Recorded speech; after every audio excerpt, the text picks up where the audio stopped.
So yan, good morning mga ka-PJ. Good morning ngayon. Sunuwerte tayo ngayong umaga pa lang, no? Bago ang lahat, no? Ngayong araw nga pala ay Biyernes, July 24, 2026, no? At kwento ko pala sa inyo ngayong araw, no? Nabigyan kagad tayo ng grasya, no? Naambunan kagad tayo ng swerte ngayong araw dahil yung ating pangalawang pasahero na galing Peninsula Makati papuntang Terminal 3 ay yung kanyang bill ay 296 lang, no? Pero ang binigay sa atin ay 1,000, di ba? Ayun, no? Wow, thank you Lord. Talaga naman may paminsan-minsan no? Hindi naman madalas, pero siyempre di natin ini-expect, no? May mga pasahero na magalante, di ba? Di natin inasahan, no? Nag-alala pa ako dahil wala akong barya sabi sa akin sa inyo na sir. Ay talagang salamat. Papunta siguro ng na ibang bansa. Thank you Lord sa grasya sa umagang ito. Sana lahat kami mabigyan ng grasya. Okay, so yan, dito na rin ako sa Makati. Bago lahat, no, i-earnings reveal muna tayo. Yung ating earnings pala ngayon ay nakadalawang booking pa lang tayo, no? Isang 200 kaya na boy naman natin 200 plus din yun Tapos nasa pa lang tayo 400, no? Oras natin 6:21 na. Tanghali na kasi tayo nakabiyahe. Nakahalos 400 plus pa lang tayo sa ating earnings, no? Kulang-kulang 500. Tapos meron tayong natanggap kasi na incentive, yung strict kahapon. So bali 800 na yung ating earnings ngayon kasama yung strict kahapon. Alright. So, bali kahapon bumiyahe pala tayo araw ng Huwebes, no? After ng ating coding, dahil nga Miyerkules yung coding natin. Tapos kahapon bumiyahe tayo. Pero tinanghali tayo nakapagsimula, mga alas 10 na ng umaga. Tapos yun, medyo okay pa rin naman. Halos makakuta pa rin naman tayo dahil yung ating earnings ng Grab kahapon ay halos nasa 3.8 tayo kahapon sa Grab, no? Kaya lang nung magpapahinga na sana ako, binuksan ko yung aking InDrive.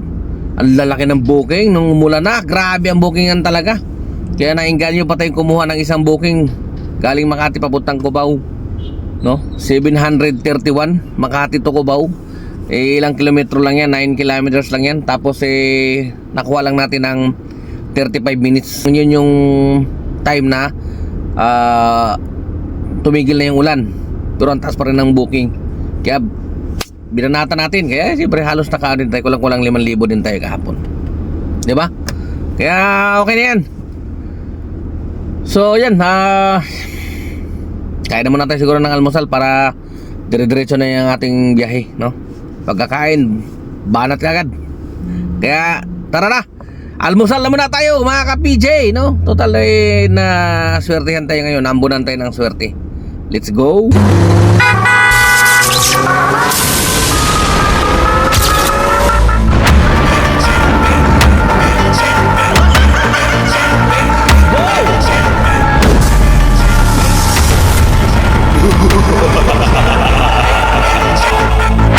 So yan, update na naman tayo mga ka-PJ. Ang oras natin ngayon ay alas 11:49 na. At update din tayo sa ating earnings, no? Meron na tayong 3,010, no? At nakalabing isang bookings mga ka-PJ. Pero kasama yung strict dyan, yung kahapon.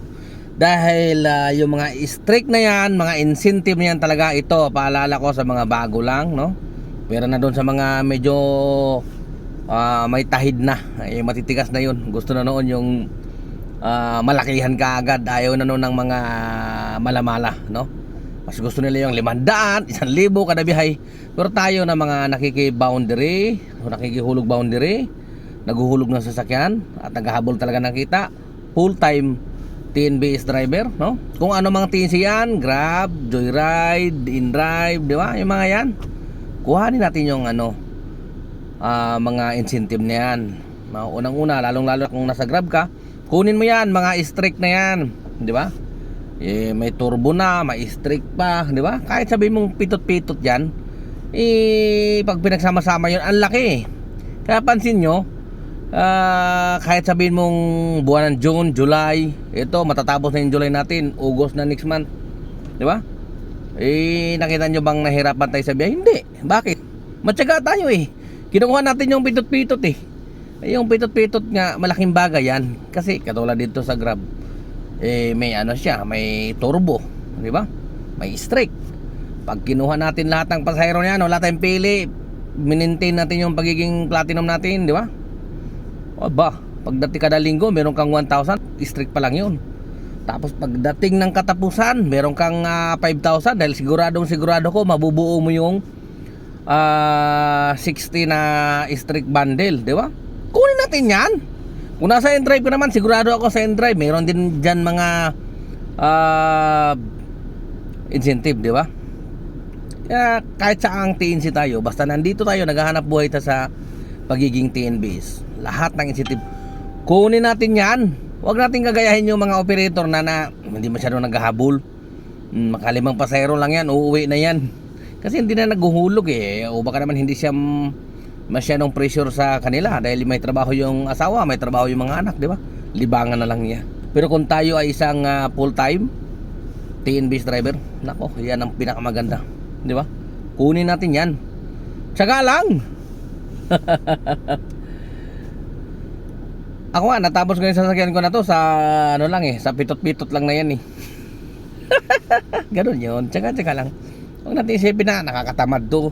Yung iba kasi pag tinignan, daming rides, 44 rides, 45 rides, 50 rides, nakakapagod yan. Bakit naman nakakapagod? Parehas lang naman yun. Tsaga lang talaga.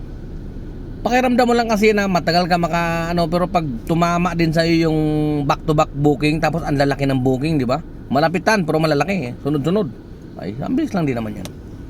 Kaya tayo, kung gustuhin talaga natin, i-maintain natin na 5,000 a day, walang palya. Kaya yan. Basta wag kang mamimili. Kasi yung pagiging kumbaga para kang masinop sa pasahero Pag pinairal mo palagi yan, sure ball talaga yan. Pero kung ikaw ay pilimon, maaring paldo ka ngayon dahil ang katsamba ka, ang lalaki na nakukuha mo, mabibilis mo lang na drop off, di ba? Pero bukas, pwede nga ka. Hindi naman kasi lahat ng panahon ay swerte. Swertihan yun Ito kasi sure ball yan, di ba?